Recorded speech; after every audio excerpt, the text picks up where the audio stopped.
You're listening to New England Real Estate Journal Radio with Rick Kaplan, New England source for commercial real estate news. This is New England Real Estate Journal Radio on the Money Matters Radio Network and online at moneymattersboston.com. Welcome to the New England Real Estate Journal Radio Show. I'm Rick Kaplan with my co-host Eric Wilson, and the show today is brought to you by the New England Real Estate Journal, bringing together the commercial real estate industry for over 50 years.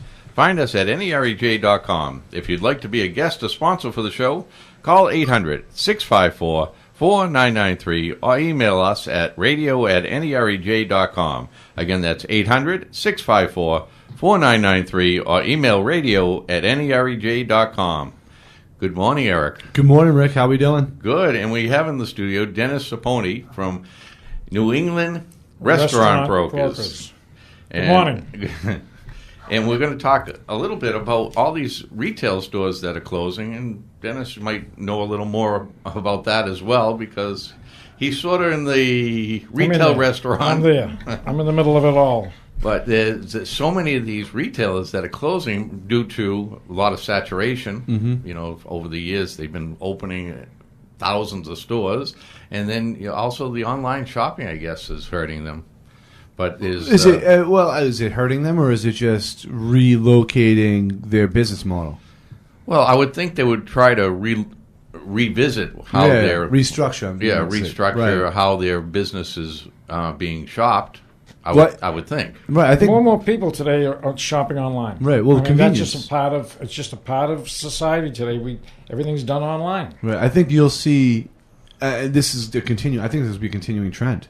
I think, not just retail business, but in all businesses, everyone's kind of seeing that most things, like Dennis just mentioned, is online. Well, it's kind of a shame, because I'd rather go into a store and touch and see what I would want to buy. Of course, certain things like food and things like that. Well, of course, clothing. You would want to buy clothing online? Some people do. Shoes are big. People are buying. Because your shoe size doesn't change. It's still the same, and you want to try them on. Yeah, they send them back. Yeah, exactly. Because I've bought shoes online, and they send them to you, and if they don't fit right, you just send them right back, and they send you another pair. And if they don't fit, you send them back again. So it's at your convenience. Yeah, but doesn't that sound like an inconvenience? For who? For who? Maybe for the retailer more so than not so much for a retailer. But if you had to try on a pair of shoes, they didn't fit, and you sent them back, and then if you're buying shoes online, you're not wearing them that day. It's obviously not the necessity you need shoes. You're usually buying them for something that's coming up, or I understand that, but you got to keep packing them up and sending them back and getting another pair. Where you go into a store. You put them on, you try them, and they feel good. Yeah. You know what's amazing is they opened up that Market Street in Linfield. Have you been over there? No, I haven't been there yet. But can't get a parking space. We're talking about brick and mortar versus online shopping. Mm-hmm. You can't find a parking space almost any day of the week between the restaurants, clothing stores, gift shops, Whole Foods. It is unbelievable. And now I don't know how many stores are out there now. But they're adding on another phase, which will bring in Wahlburgers, the hamburger right, nice. magnet, so to speak, wow. and just expanding. So that's right now, Market Street in Linfield is the biggest, highest grossing shopping center, lifestyle center in New England.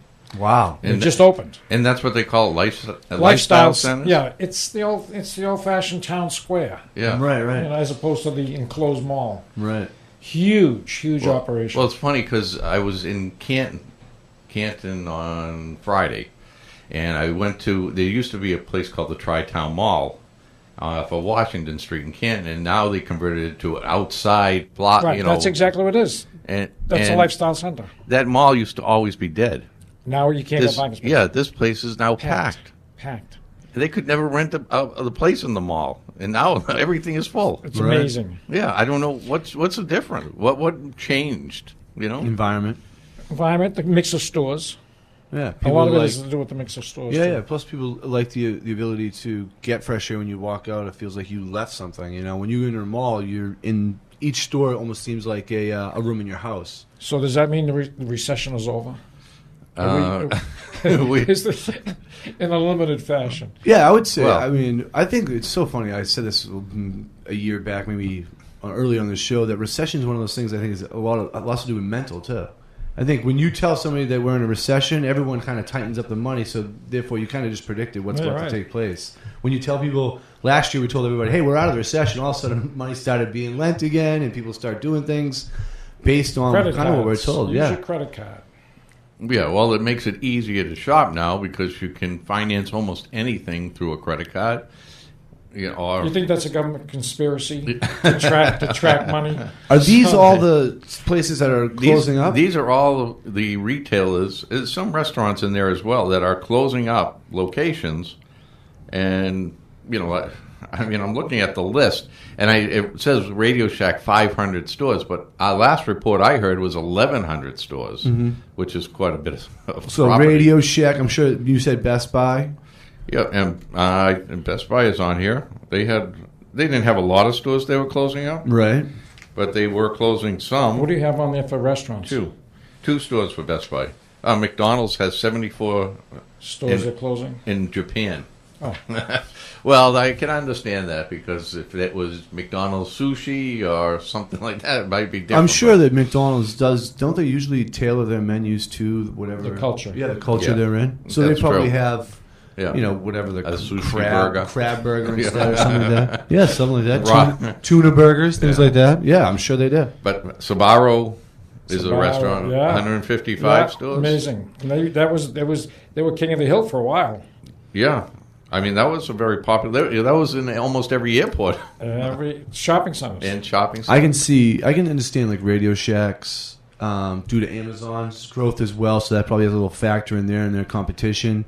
You were saying like Sbarro and McDonald's and some of those chains. I think that has a lot to do with the whole healthy initiative. Yeah, well, there's a restaurant. I know McDonald's said they've lost. I think this is a first time restaurant ever in 3 straight quarters. Fresh and Greens. You ever hear? Fresh and green? No. Nope. I would assume that's. It's either a restaurant or a supermarket. I would assume it's organic because supermarket. they have 26 Albertsons, which is a supermarket chain. Well, it's interesting. I have a chain. I have several chains of restaurants for sale, and not necessarily being sold because of something detrimental. They just decided that they want to change the model, and I've got 50 units on the East Coast. That are fast food, very, very successful, very popular. But the owners, because of Obamacare, have decided that, it's maybe time to move on and change the model, go back to doing something else, some other food operation. Well, that's another thing, and we can get into that in the next segment, is because now you have to change your structure because of some of the benefits you have to offer, and if you have an increase in the minimum wage, government regulations, right? You have to change a little more of how you do business and how you treat how you hire your employees. But I think going through this list, it looks like that Rainbow Foods is that? Sounds like it's also a supermarket. Is it? Is that a local? I thought that was a local company. I think they're this side of the Mississippi. Yeah, I think so, but I mean, I could be wrong. I know I've seen Rainbow Foods. We used to have one, but we don't anymore. That was like 5, maybe 10 years ago down the South Shore. Yes, that's another question I have is the different. And I heard this on another show that they were talking about change versus mom and pop type restaurants or retailers. That the trend is going to start changing again, where people are wanting to go more to a mom and pop as opposed to a chain. And that's something we can discuss in the next segment as well, because that would be right in your field. Right. Why are people doing things like that? But we're going to go to a break right now. The show is brought to you by the New England Real Estate Journal, bringing together the commercial real estate industry for over 50 years. Find us at NEREJ.com. If you'd like to be a guest or sponsor for the show, call 800-654-4993 or email us at radio@nerej.com. Again, that's 800-654-4993 or email radio@nerej.com. And we'll be right back with our interview with Dennis Serpone of New England Restaurant Brokers, and we'll be right back on Money Matters Radio Network. The next level in commercial real estate. This is New England Real Estate Radio on the Money Matters Radio Network and online at moneymattersboston.com.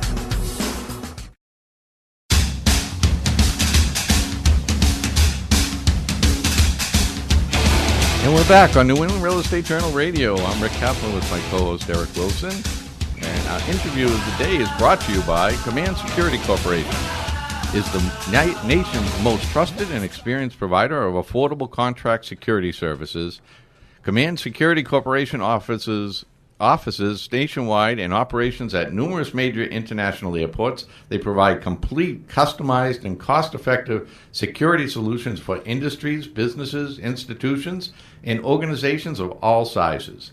To find out more on how Command Security Corporation can solve your security needs, contact John Dunleavy at 800-791-9102 or go to commandsecurity.com.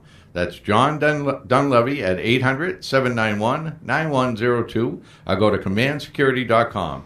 And we have in the studio with us is Dennis Serpone of New England Restaurant Brokers, and we're going to talk a little bit about the restaurant industry. And also, we like our last segment, we were talking about some of the retailers that were closing and how the trend is going with restaurant and retail, I guess. Hello, Dennis. Well, interestingly enough, we've never been busier. I have 20 brokers, and I really need more brokers. Wow. We set up an office on the Cape to handle restaurants and hotels because they're all tied to hospitality. And because we specialize, we have a little bit of a niche that that's fairly valuable. So if anybody out there is looking for a part-time job, full-time job, I need help. You can reach me at NERB for New England Restaurant Brokers, NERB at Comcast.net. My number is 617-721-9655. So if you'd like to explore the possibilities of and the opportunities with New England Restaurant Brokers, love to have you call or email.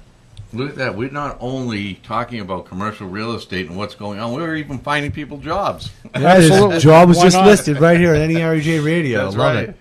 So, so what does that entail, being a restaurant broker? Well, fortunately, we don't sell insurance or vacuum cleaners.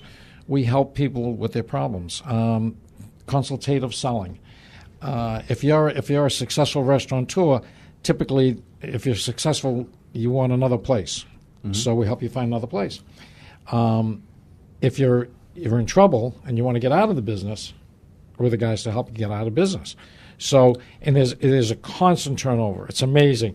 I see the transition from Newbury Street to the Seaport area. I see the inner cities going out to the lifestyle centers in the suburbs. So there's a migration in and out. So it's really fascinating to watch the trends. The successful people are becoming more successful.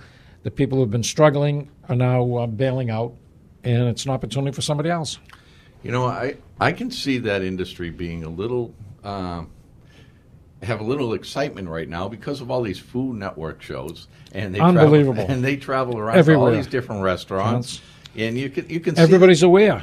Yeah, people are aware of the great restaurants, as opposed to the restaurants that aren't so great. But there's also the new trend of something different. A lot of restaurants are starting up, and they have different styles of cooking and different.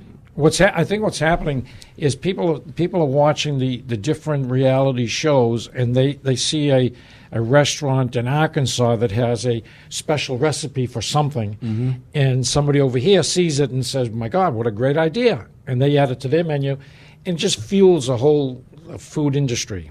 It's a fascinating industry. I also think there's always an opening. That's why I think like Mexican, Italian, your regular Chinese that you would normally have. I think you've seen a lot of different ones. Indian fusion. Coming in, there's a lot of fusion. Exactly. A lot of Indian and things you see. Right. Indian and Chinese and Thai, Italian and people love the ability to pick and choose. And today I feel like Colombian, and you can go out and there's a restaurant there now. Someone's serving that because it's something new, something different. It's different types of foods that you probably wouldn't have the opportunity to try unless you traveled. Now those people are moving to different parts of the country because they get to open these restaurants up that people are really looking to try. Restaurants right now are one of the few places where the average person, the low-tech person, can make $100,000 a year. I mean, I've never in 31, 32 years of doing this business, I've never sold a restaurant that the owner hasn't made at least $100,000 a year. I mean, if you work a restaurant, whether it's a small pizza place or it's a big restaurant, unless you're in trouble, if you're a successful restaurant, you're making $100,000 a year or more. Right. A lot of them are making a lot more than that. That's somewhat mitigated by credit cards today because one of the benefits of being in the restaurant business was dealing with cash. Now it's the cash is minimized. But still, there are so many restaurants that are very successful, and they're expanding. Those that are marginal are opting for something else to do. Well, one of the things that it makes or breaks a restaurant is probably the owner. Because I've seen restaurants that are so out of the way, and you go to that restaurant and it's always busy because the food is unbelievable. And the owner's there watching, managing. Exactly. Absolutely right. And then you go to other restaurants that are in prime property and they're failing. Well, it's interesting. Somebody just yesterday was telling me about a restaurant out in Franklin that was always very, very, very successful. The owner bought another restaurant probably 25 miles away, and he took his head manager, general manager, and head bartender with him to the second location. In a matter of weeks, it's gone downhill to the point where people are walking out of the place because the food is so bad. There's nobody managing because he's managing his new place and left the first place to an assistant manager who's evidently not that qualified. And so now he's got a problem because they're big restaurants. And if you can't manage a big restaurant, your problems are exacerbated because of the size. So that brings up the question: how do you expand? How do you open up a new You have to have management. It's all about cultivating good management. Working with people until you get. Even in my business, I have key brokers that I've trained, and they mentor other brokers. So it's multi-tiered, if you will. And the same thing with the restaurant business. You have to cultivate your management. Now, I've heard of restaurants. They put in management, but they give them a percentage of the company of that one particular restaurant. Absolutely, sure. And that gives them some equity in there. I was talking to a Chinese owner, and we got to talking about just that issue. And he says, every one of my employees is a partner. My head chef is a partner, the head waitress is a partner, the head waiter is a partner, and they all share in the profit. So they all have a concerted interest in the success of that restaurant. Which makes a lot of sense. Absolutely. They want the restaurant to succeed. Absolutely. Gives them extra reasons to spend the extra 2, 4, 3, 5 hours. Right. Per night, because you want to make sure everything's right. And not just that, they make sure that, if I'm going to serve a meal, I want to make sure that meal is... Right. Because I'm going to share in the profit. Right. Absolutely. I mean, that has to be... Is the success rate still the same for restaurants? Wasn't it always like 1 out of every 10 make it? And has that gone up or down? I don't know. Our industry has spent more money on I think food. it's a regional thing, a local thing. I think it varies within the industry, types of restaurant. I really don't know. I mean, I see a lot of places that are growing. I see a lot of places that are failing for different reasons. So I don't know if there's a real... I don't know what the most recent statistics are. Right, so I feel it would be probably localized anyway, because you see a lot of the restaurants and they'll be like, oh, we've been here, especially in the city, we've been here since the 30s, or we've been here for 100 years serving pizza slices, It's interesting you mention that, because I got a call. I do a lot of co-broking with a lot of people in the industry, in the real estate industry. And because we specialize, I'll get a call from a commercial broker somewhere, and they'll say, gee, can you help us out with this?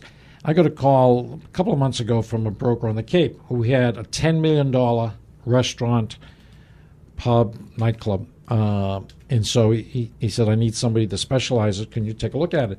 So I went down and looked at it, and we put a deal together at $7 million. That had been in business for 45 years. And in succession, the kids didn't want it. Right. And so they put it on the market. So in terms of the longevity of places, there are some that they're just now starting to turn over because the owners have gotten older. The same thing happened to Christo's. Remember Christo's in Brockton? Yeah. That was there 50 years. Right. The owner died, And within a year, the sellers, the daughter, Right. sold it off. No, I remember Christo's, but he had an apartment above the restaurant. Did he never told anybody about? No, because he was there so much. Yeah, he was. He lived there. He basically lived in his restaurant because, he had to be there all the time. When the restaurant was open, he was there. Well, it's funny because I used to have, back in the 70s, I had a restaurant on the Cape, and one of them was a big restaurant. And several times I'd fall asleep on the bench. I'd be counting money, and I'd get tired and fall asleep. And it was that much money. It was good in those days. Right. The custodian would wake me up, and I go, "Oh my God, I fell asleep." But it's an interesting business because you really have to be committed to it. It's going to be a passion. Yeah, It definitely has to be a passion. and I know a lot of the owners, they're not chefs. You No, know. they're not. No, I mean, I think I see a lot of times if you can make lunch for yourself, you figure you can run a restaurant. Right. And so a lot of people get into this business that aren't really qualified. I always tell people if you haven't been working in a restaurant at least a couple of years, don't even think about buying a restaurant, Right. Because you're just not going to make it. Well, it's customer service at the highest level. I mean, it's 90% of your job is customer service, making sure the food's on time, making sure the people are happy with it, making Right. you You have going all on these addressing, key. creating that environment for everybody. You have all those key recipes that you need to have in place to Plus, make you it have successful. to also manage all your staff and make sure they're happy. So that's also they're also your customer to make sure they're happy to go transfer that to. Well, one of the tables. things that I've noticed is that steak is a steak. Mm-hmm. Why do you go to one place versus another? It's not about the steak. It's not necessarily, and a lot of times it is food, but a lot of times it's the ambiance, it's the service, it's the personality of the place. Because you go back to a place where they recognize you. Right. Rick, how you doing? Eric, how you doing? And the food's the food. Yeah. But because you've been identified, so to speak, you feel comfortable, and so you keep going back. Right. And that's one of the things that I think has made the 99s. They're like the local pub. You go in, people tend to gravitate to the same 99. Right. It's not about the food, although it is. I go there all the time, but you go because it's comfortable. Right. And that's the whole idea. Yeah, because we go to a pizza place, Yeah. Dina's Pizza Right. in Rockland, and Oh, I sold Dina's. I sold them the Omelette Factory in Pembroke. Nice. Nice people. Yeah. Very, Love the very successful Yeah. I love the operation. Omelette Factory. but they too. all work there, the whole family. That's absolutely Yeah. right. But now they have a pizza that's called the Rick's Pizza. they got a Rick special for him. Yeah, But I was so- saying that. That's what I was going to say about the 99 as well. It reminds me much of like the Townhouse of Pizza, where it's your town's pizza. It's 99's your town's pub, and it became that because they moved in for a lot of the other restaurants that didn't make it. That fell off, like you said. I'll tell you a that funny maybe story. passed off. I saw Charlie Doe, the founder of the 99 years ago, and we got to talking about his restaurant. And he says, "I'm not in the restaurant business." I said, "Excuse me?" He says, "Dennis." He said, "I'm not in the restaurant business. I'm in the real estate business." He says, "I own every piece of real estate. The restaurant only pays the mortgage." Oh, wow. That's interesting. And that's That's a great concept. he, Now the you lands. own all this property. once Unless it- you live in the Pacific Rim, there's not a lot of new land being made. What I find is that the restaurants that I pick up as listings, the ones with real estate, they have a premium because people don't want to be paying a landlord. Right. Landlords tend to be indifferent, and at the end of your lease, it's pot luck whether you're going to have an extension or whether you're out of business. You have less control. Right. Well, we got to go to a break, but this is a great topic, especially for people that are interested in whether the economy is booming now or that it's not, and retail is going in restaurants are going in the right direction.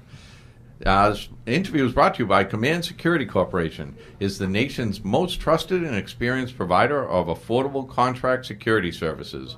Command Security Corporation offices nationwide and operations at numerous major international airports. They provide complete, customized, and cost-effective security solutions for industries, businesses, institutions, and organizations of all sizes. To find out more how Command Security Corporation can solve your security needs, contact John Dunleavy at 800-791-9102 or go to commandsecurity.com. That's John Dunleavy at 800-791-9102 or go to commandsecurity.com. And we'll be right back on Money Matters Radio Network.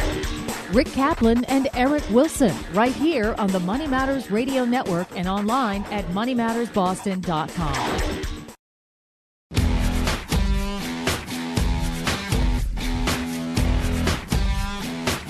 And we're back on New England Real Estate Journal Radio. I'm Rick Kaplan with Eric Wilson, my co-host. And our next part of the interview is brought to you by New England Restaurant Brokers, recognized leader in the sale of food and liquor businesses for over 30 years. New England Restaurant Brokers' team of restaurant specialists have sold hundreds of food and liquor businesses. If you'd like to buy, sell, or develop a food or liquor business, call New England Restaurant Brokers at 617-721-9655 or go to nerestaurantbrokers.com. Again, that's New England Restaurant Brokers at 617-721-9655 or email nerb@comcast.net. Again, that's nerb@comcast.net. And we have Dennis Serpone of New England Restaurant Brokers here in the studio, and we've been talking about what's trending in the restaurants and how the restaurant business really works. And actually, Dennis was mentioning at the beginning of the last segment of the interview about he's looking for brokers. So if you're interested in getting into the field, give Dennis a call. It's a great little business. Typically, you can make anywhere from 50 if you work part time. You can make $50 grand a year easily.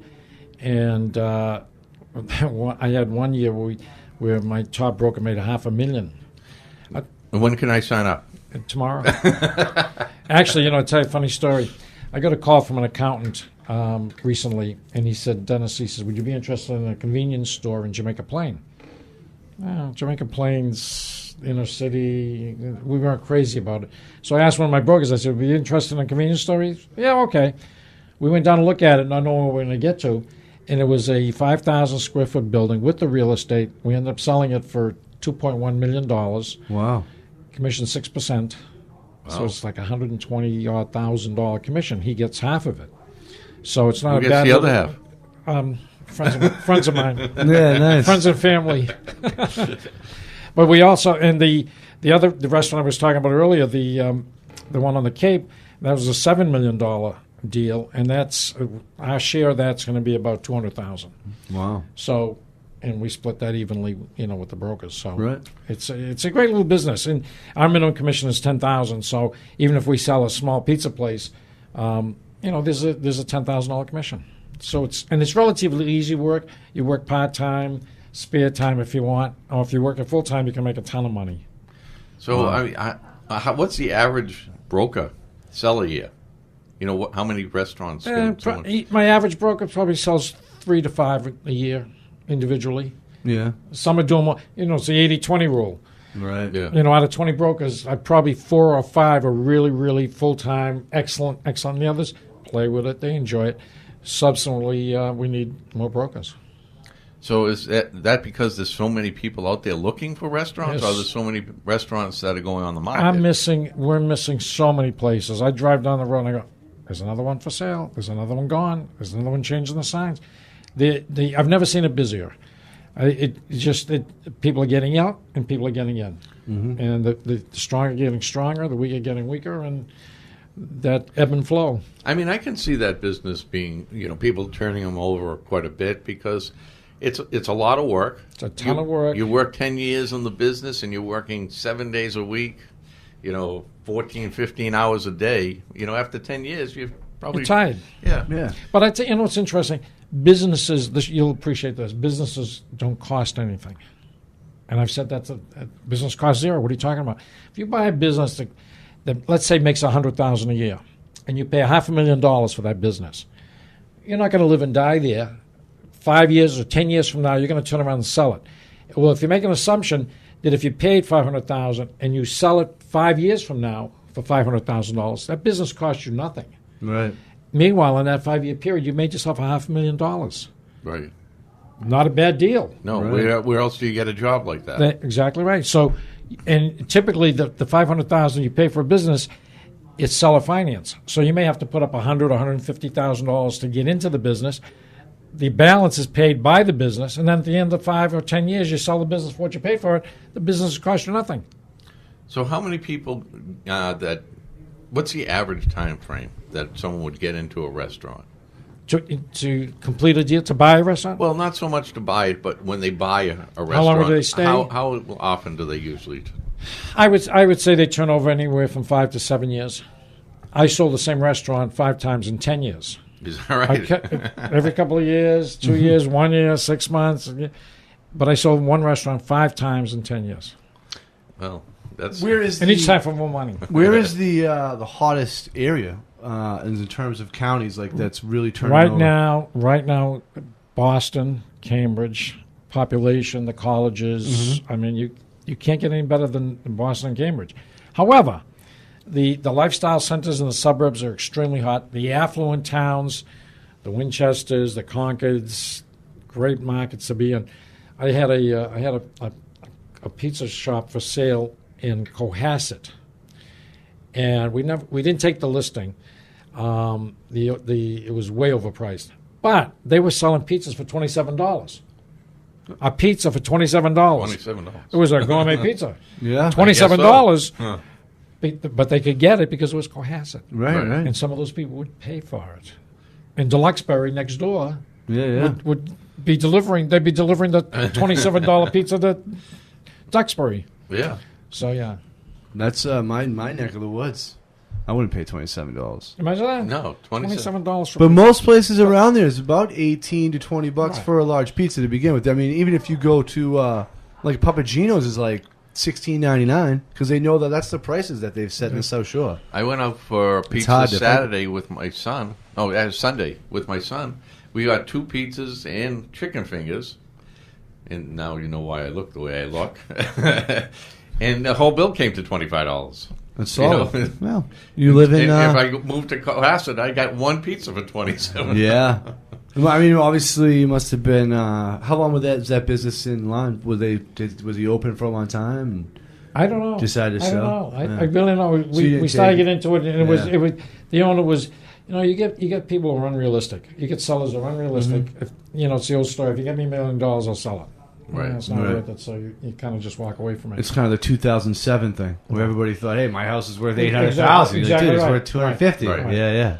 So a lot of people have that, and because I remember I got this, and it was like. Well, you also when you're buying a business, and whether it be a restaurant or any other type, you have to be realistic when you own a business. You have to look at a lot of things. You have to be realistic in how many people you have to put in for as employees, and realistic on how many seats you got to fill every night, things like that. Well, what's fascinating. When you're selling it. What's fascinating is one of my brokers was telling me he went to list a restaurant in Wellesley, and the restaurant legitimately is worth somewhere in the $175 range with half down if you're with seller financing. The owner was adamant that he wanted $260, and he wouldn't listen. So the bottom line was, my broker said, "Look, he said, I'll tell you what, give it to another broker, learn from experience, and then 6 months from now, if it hasn't sold, call me." Right. Now he's an educated seller, right? And you realize that the market's the market, and people don't if anything, they're underpaying for the values. The retail value of restaurants has been diminished over the last year because of the cost of operating. The margins are slimmer. The cost of operating is increased, so the net profit margins are smaller. Right. So sellers don't realize it, and they think that there's somebody naive who's going to walk through the door with a fistful of cash, just because they want it. And they're going to sell it at the price they want, and the fact of the matter is, it doesn't happen. Well, I think that again, like you were saying, as someone who's experienced seller, I mean, the market does determine it. I think people since that 2007 big crisis that we went through, I think a lot of people are now experiencing that, hey, we're never going to overpay again. The market's never going to get that big again because people understand you just put us in huge 5-year recession. We're not going to be able to allow that again. Well, it's even more than that. I think today everybody wants to buy. Every deal has to be a win-win. Mm-hmm. Right. And the buyer has to win. And if he doesn't feel like he's winning, if he doesn't feel like he's getting a good deal, he doesn't buy. Right. And the seller typically, unless he's very motivated, if he doesn't feel like he's getting his price, he may not sell. Right. But it's got to be a win-win. But the buyer is in control. This is a buyer's market.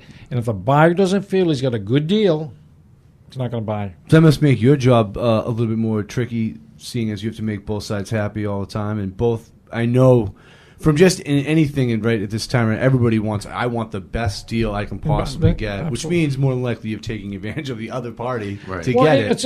it's an education. Right. Once you've been in this business long enough, you know the nuances of the business, Right. and you should be able to explain to a buyer why you can't necessarily get the best deal.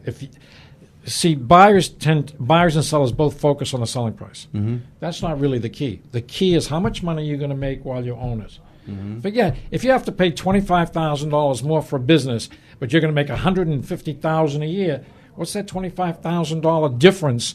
You want to pay $300, and the seller's looking for $325, and you say that $25,000 difference doesn't mean anything over the span of 5 years. Right. When you're making yourself $150,000 a year.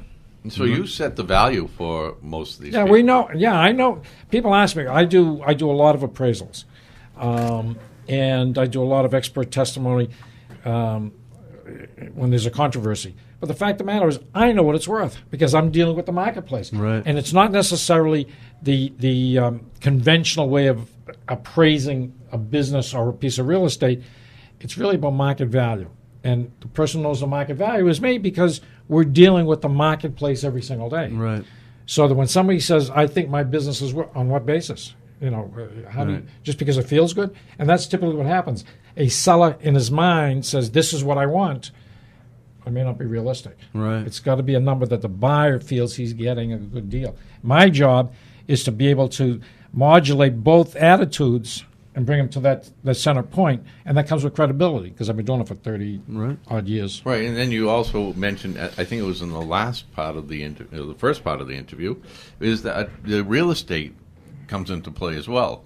So if they own The property, real estate, as opposed it's to worth leasing. a premium, absolutely. Whenever we get a listing with real estate, you can always command a premium over and above the value of the land or the building in the business because you tie the two together. With real estate, it's worth so much more. Well, it must also be a little easier to sell with the real estate because someone that's purchasing the business and there's 3 years left on the lease. I mean, no one's going to buy it. Right, that decreases the value. Absolutely, no one's going to buy it with a 3 year. Right. The problem, but there is a problem. And the problem is that the seller doesn't know what it's. If he's got the real estate, I've got a particular situation right now. It's a $2.4 million restaurant with a couple of rental incomes, but the owner picked a number of $2.4 million, and the buyer is saying, "I want the restaurant. It does make money, but 2.4 I think is too high." The seller doesn't want to have it appraised, so there's this vagueness out there. What is the real estate worth? The buyer doesn't know, and the seller doesn't really know. So they're at odds. What do I do? So my solution is you buy the business with an option on the real estate at fair market value down the road. So somebody gets appraised. So the owner, the buyer of the restaurant, can somewhere down the road pull a plug and get it appraised, and it takes the edge off of what is it worth today. Right. Yeah, well, that's risky on both parts, though. The market goes way up, or the market drops. But at least down. At least one doesn't take advantage of the other. Right. It's not hindering the progress of the situation. The buyer gets what it's worth, and the seller gets what it's worth. Because I can understand if someone owns their own property and they want to sell the business, the restaurant that's on that business, a lot of times they'll want to keep the property. They do. And then collect Absolutely. the rent. Of course you do. Right. Right. Keep the rent, Yeah. and then And worst case scenario, it's a commercially zoned real estate now, which is extremely valuable.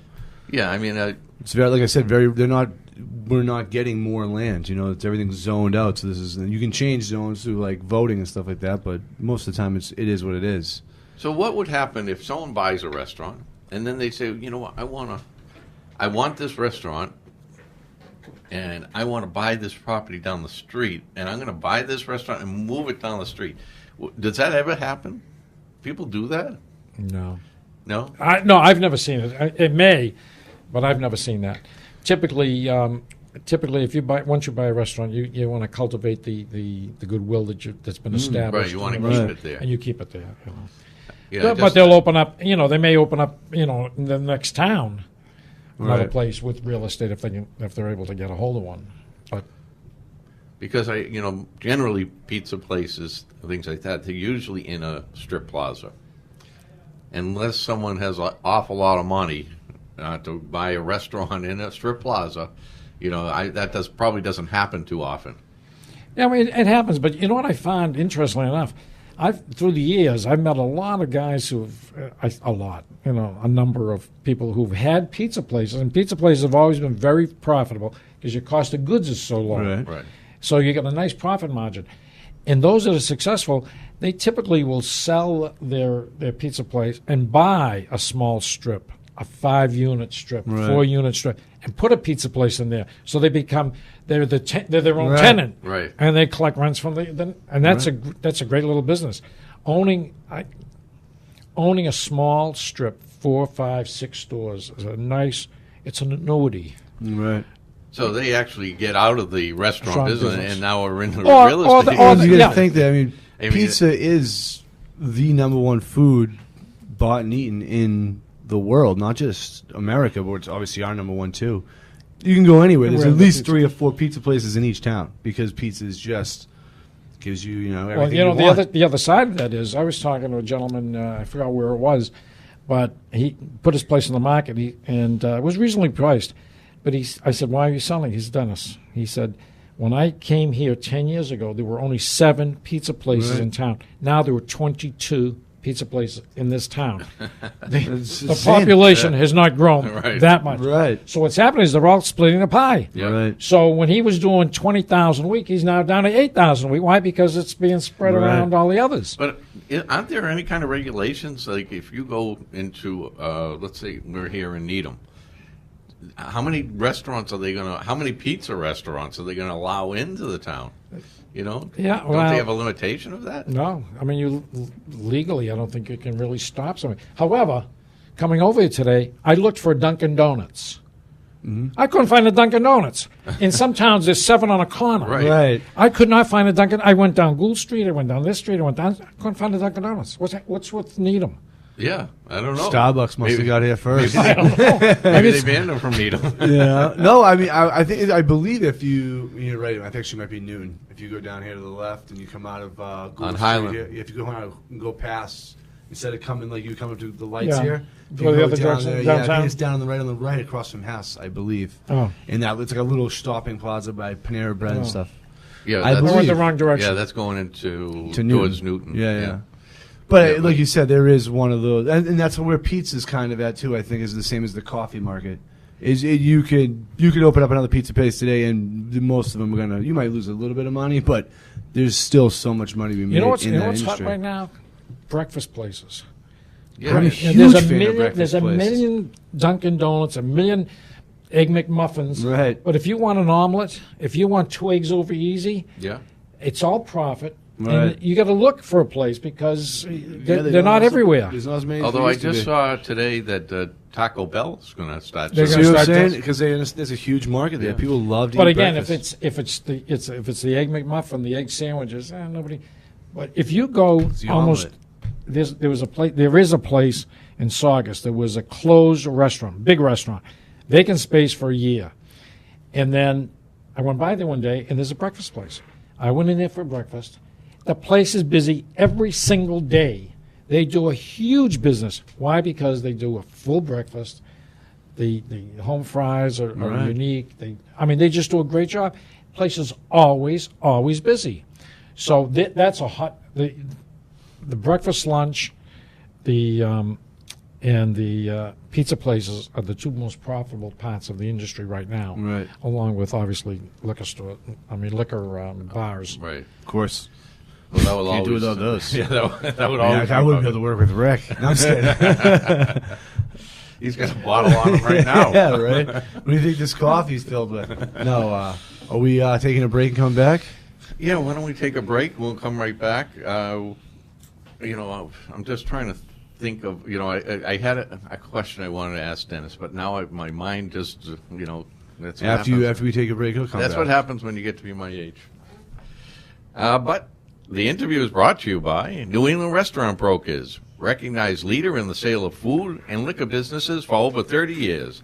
New England Restaurant Brokers team of restaurant specialists have sold hundreds of food and liquor businesses. If you're looking to buy, sell, or develop a food or liquor business, call New England Restaurant Brokers at 617-721-9655 or go to NERestaurantBrokers.com. Again, that's New England Restaurant Brokers at 617-721-9655 or email nerb@comcast.net. That's nerb@comcast.net. We'll be right back on Money Matters Radio Network. Rick Kaplan is right here on the Money Matters Radio Network.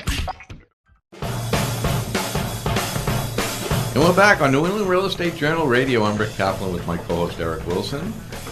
And the next part of the closing part of our interview is brought to you by NEBFM 2014. Do you sell to facility managers, building owners, or property managers?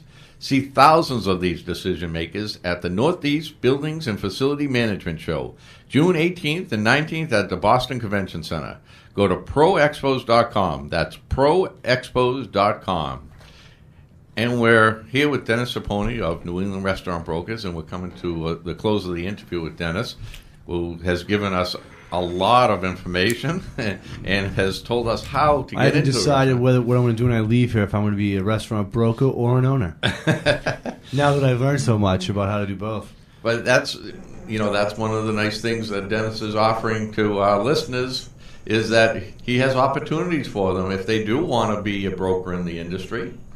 He has plenty of openings. And what's nice is I think it's an opportunity for some people who are underemployed, especially professional people who are underemployed. As long as you're somewhat motivated to make money. I mean, there are people that want to do something on the side and so forth. I really like to focus on people who really want to make money and willing to go out of their way a little bit. There's a lot of, and I don't assume that anybody has the experience. So I take a neophyte, and I'll take it from soup to nuts, walk you right through the whole process. I go prospecting with you, walk you through the deals, and a lot of times I do the whole deal for my brokers, just because my job with my brokers is to put money in their pocket. Mm-hmm. When they're successful, I'm successful. Right. So I work really diligently to help them become sufficiently successful. Is there a licensing process to become a restaurant Interestingly, in Massachusetts, if you're leasing space or you're selling real estate, you have to have a real estate license. But if you're just handling businesses, you don't need a license. And that's a great question. Because a lot of people say, well, I can't do it because I don't have a license. Don't need it. I encourage all my brokers, I would say three-quarters of them have their license, and the rest are getting their license. But you don't need it to start in this business. So that way, if you do have your restaurant, your real estate license, now you can get a double commission. Of course, we pay you you more. go to the landlord, and you go to for selling the business. I mean, if you're dealing with a restaurant that has real estate and you end up putting real estate, you can't get paid unless you have a license. Right. So in essence, you're doubling your commission. Is there a difference between commercial and residential licenses? No. Same license. Same license? Yeah, Massachusetts, it's the same. I think there are different classes you need to take. Well, there's continuing education, of course, which is a pain in the neck, but everybody has to do it. Yeah, because a lot of commercial keep brokers you sharp, have all those titles, all those acronyms after. Yeah, of course. I see it all the time on LinkedIn. We're licensed in New Hampshire New Hampshire and Massachusetts. So it's a constant education process. Right. I finished one course in New Hampshire, and I got started up in Massachusetts. And I go back and forth. But yeah, it keeps you sharp. Yeah, right. So if anyone wants to be a broker in the selling restaurants and bars, bars, or if they want to do the other side too, if they have a place to sell, right? And we're doing hotels, and we're doing hotels on Cape Cod. I especially have a solid need for representation on the Cape. I only have one broker on the Cape, and there's 143 motels and hotels on the Cape, plus a plethora of food operations. And I have one person on the Cape. So if anybody's listening that's living on the Cape wants to work the Cape, love to talk to you. And the summer's coming, so that's summer's a perfect place. Great time. I know. Great time. Yeah, so I'm almost throwing this radio show right out the window.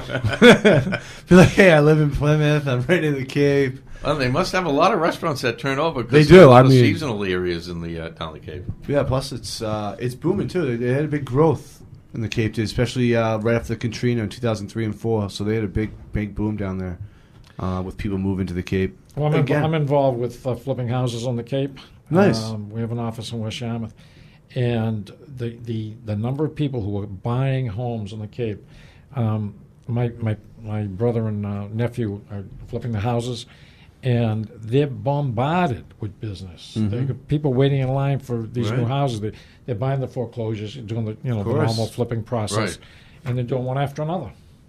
It's all day down there if you want. Cape is hot, especially on that 195 corridor, or that route. What's it? Not route. What's the one? Route 6. Yeah, Route 6. Right across that.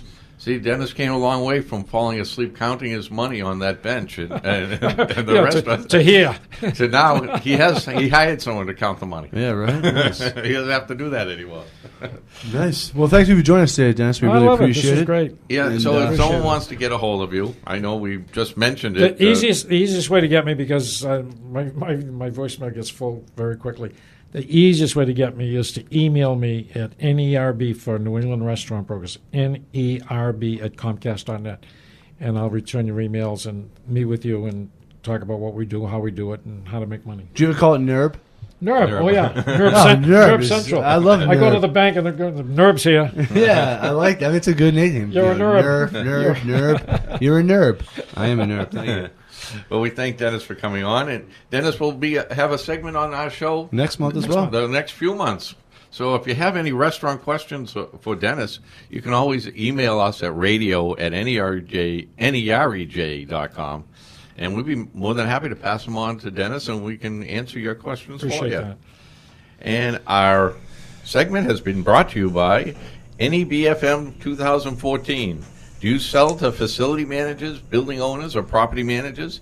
See thousands of these decision makers at the Northeast Building and Facilities Management Show, June 18th and 19th at the Boston Convention Center. Go to proexpos.com. That's proexpos.com. And we'll be right back on Money Matters Radio Network. It's New England Real Estate Journal Radio on the Money Matters Radio Network and online at moneymattersboston.com.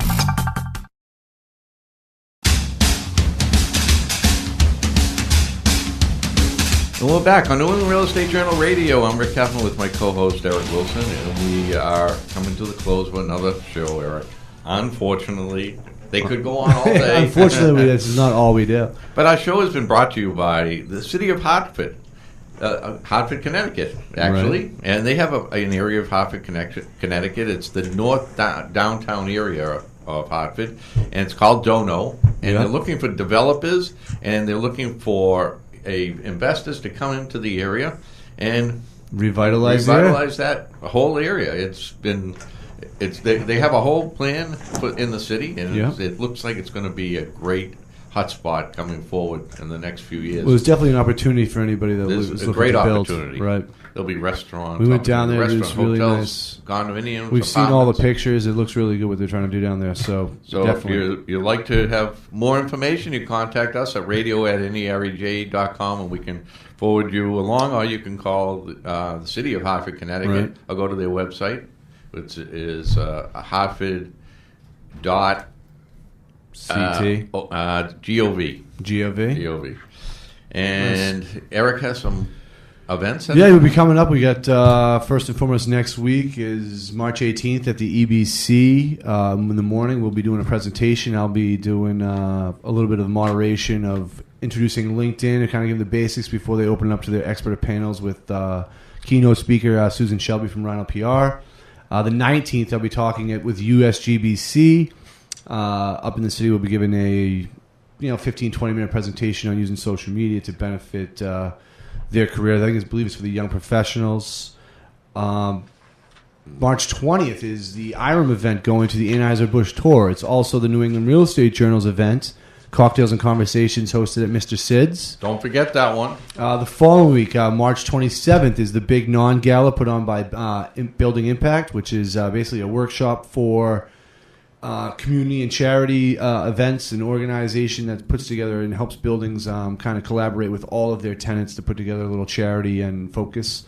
That's coming up. Also, April 5th, we have the Running for Row put on by Service Master by Gilmore, trying to help a marathon survivor, Roseanne Sedoy, out of National Development. So that's a really big event. If you can check that out as well.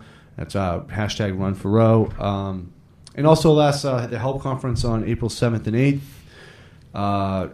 For all the hospitality, equity, and lending perspectives. It's a big conference. I believe we did it last year. We did a live show from there, which was really cool. And we're going to do it again this year. We're doing it again. I know May... We have also, obviously, NEBFM in June, and I believe we have something in May as well. Well, now you're getting a little ahead of it. I know, we're months. Save some for next week's show. It's like Wedding Crashers. This is networking season, right? This is for trade next show week's season. I want to thank Dennis Serpone. Oh, MedEd Facility, sorry. April 1st and 2nd. That's what I meant, not May. April 1st and 2nd. Check out the MedEd Facility show. We gave away a free exhibit pass. This week we're also giving away free conference passes with value at $500 if you sign up and join the lottery. That's right. And I want to thank Dennis Serpone from New England Restaurant Brokers for coming in. Thank you.